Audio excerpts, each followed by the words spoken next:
So guys, welcome back to another episode. This is our episode 2 of our Profam challenge.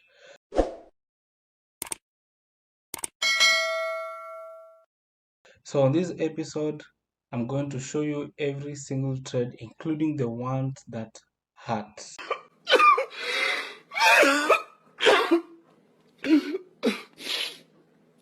If you're new here, I'm documenting our real Forex trading journey from $0 to $25,000. No fake results, just raw, honest trading. Episode 1 was the introduction, so make sure you watch that video as well. So in this episode, I shall break down every setup trade we took, what I saw, why I entered, where I was wrong, etc. So let's get into it. I ain't gonna lay back, pray that someone's gonna help me. Ain't nobody like that. I ain't gonna wait, that's all fact. Give me one shot and I'll never get the throne back. I'm sick of being cautious, I'ma go cause some pain, can't stop this. I'ma steal everybody's lane, call it shoplift. Sick of hearing everyone complain when they thoughtless. Taste the pain.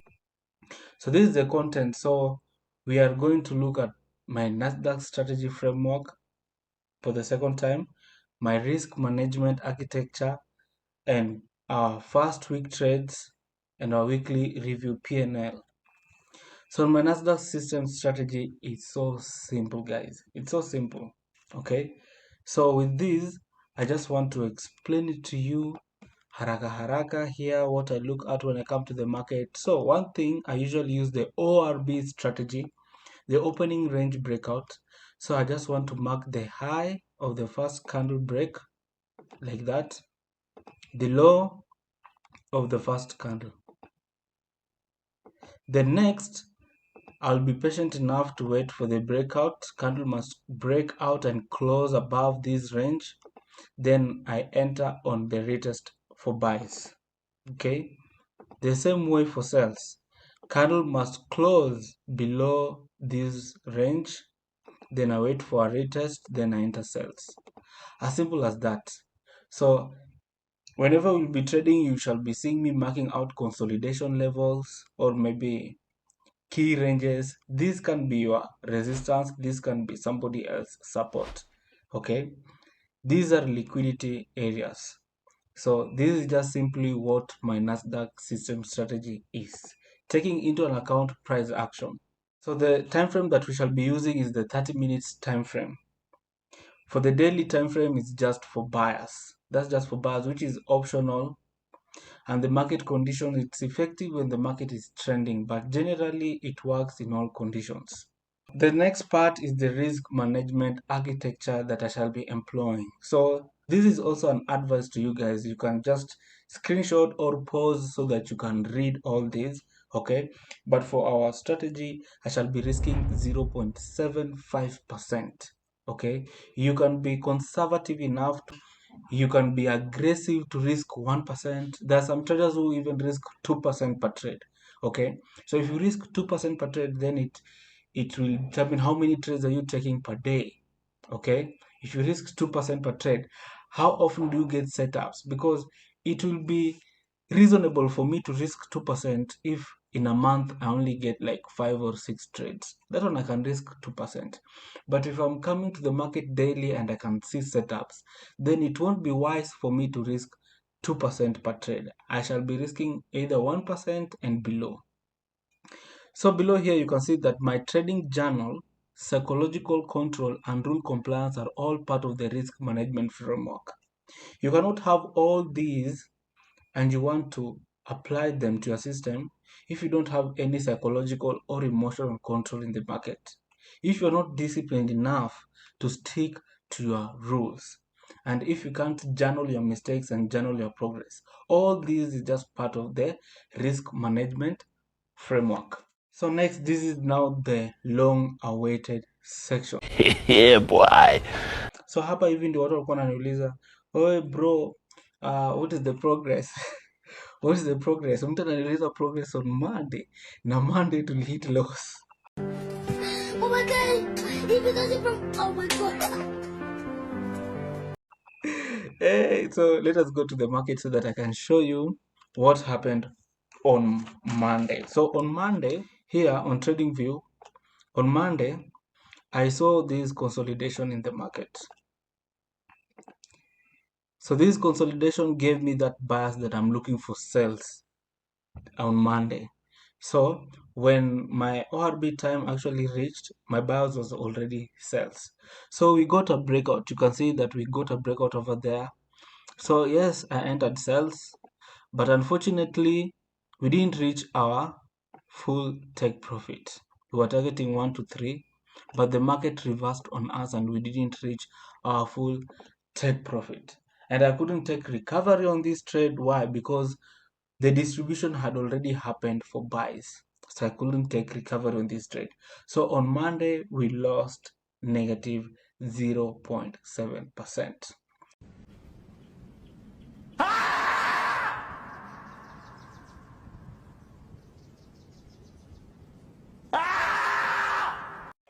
Coming the next day on Tuesday.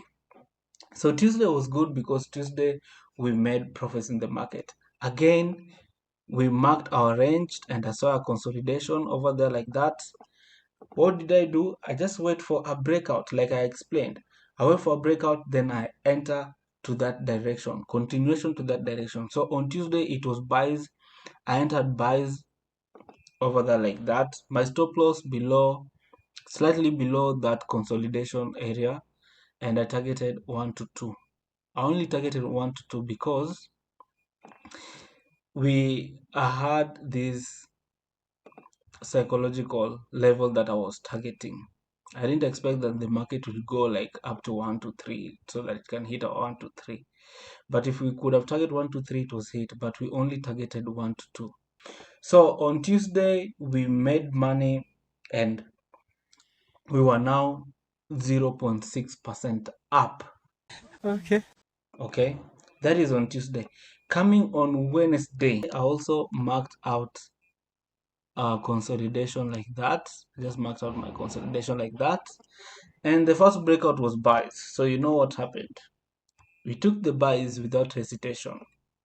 Stop loss like that, and then we hit loss. We hit loss. So when we hit that loss,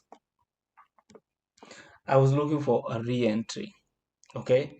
So the re-entry was now sales because the buy side liquidity was rejected. So now I was looking for sales. So with the sales, you can see I got that re-entry somewhere over here. My stop loss put slightly above this and I targeted 1 to 3. So this trade went up to the next day. So I had to practice patience until we hit our take profit. So I'm going to attach those videos that will show you live on what actually transpired here on Wednesday. 569 USD. So tomorrow when I shall wake up, let's hope to see that we hit our profit, okay? Or if the market will reverse on us, it's okay. What's up guys, it's almost to 11:30 and this is how our trade is moving on right now. You can see I told you guys that we don't need to close the trade. Even if it looks like it was trying to reverse against us, we didn't have to close the trade. The trade was still valid. And you can see like I moved my stop loss a little bit because the previous take profit was a little bit huge. It wasn't exactly 1 to 3.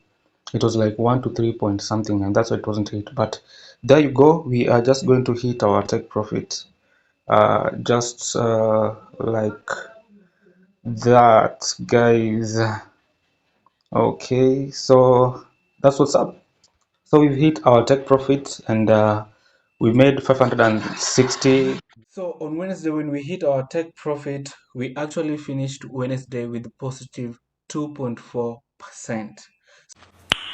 Nice. So coming back on Thursday, usually I don't like these large consolidation areas because most of them are usually tricky. But anyway, since the trend we were still bearish and the first breakout was bearish, so I didn't hesitate and I took sales. And then I adjusted my stop loss a little bit to the half of that consolidation, but we were stopped out. So on Thursday, we lost money. So on Thursday, we lost money and I didn't take any re-entry. So by Thursday, we were positive 1.7%.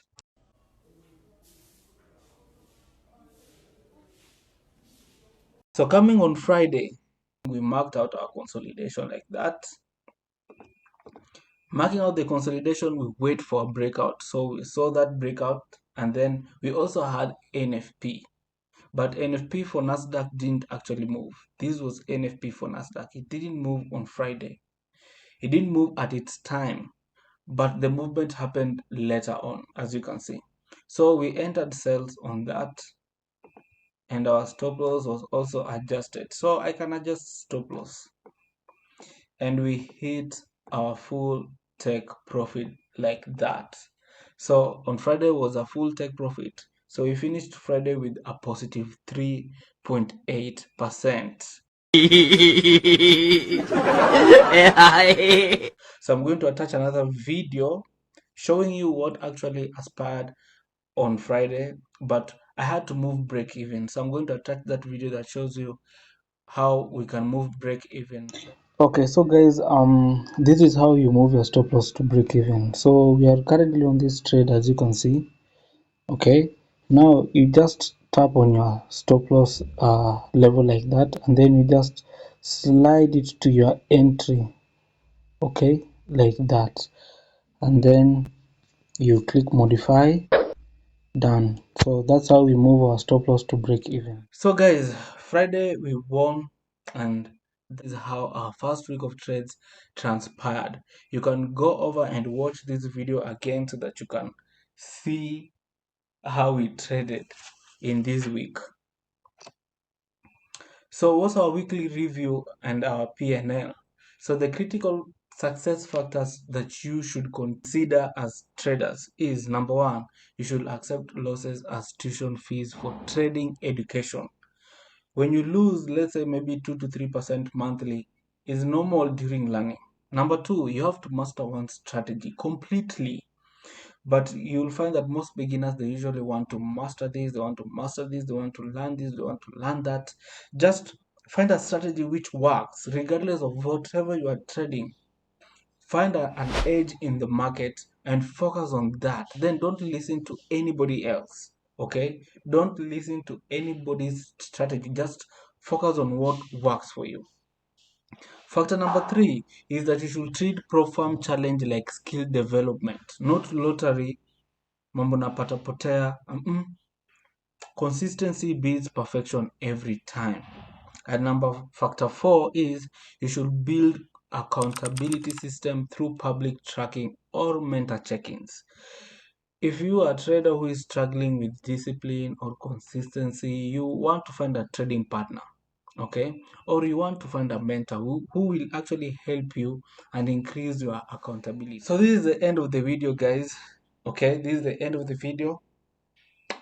The summary for our week one trades, we are going to post all those summary, the cumulative equity curve, how it looks like now, and the week one summary on our funding pips dashboard, and also how our funding pips dashboard looks like.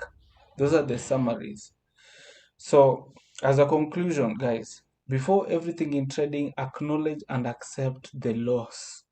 The first trading day, we lost. If I stopped trading on Monday, then where would we have been? Okay, like, would I have known that I would have finished the week positive if I didn't continue trading? The honest truth is, you need to slow down and zoom out. Look at it in a long-term perspective. It will help you a lot. Okay, guys, so week one is done. Positive 3.8%. We had some losses. We had no regrets, zero regrets. Losses were valid. Losses were just system losses. There's no mistake. So the journey continues to episode 3. So there's more to come. So guys, remember to subscribe, like, and comment down below if this journey is resonating with you as a trader. Peace out.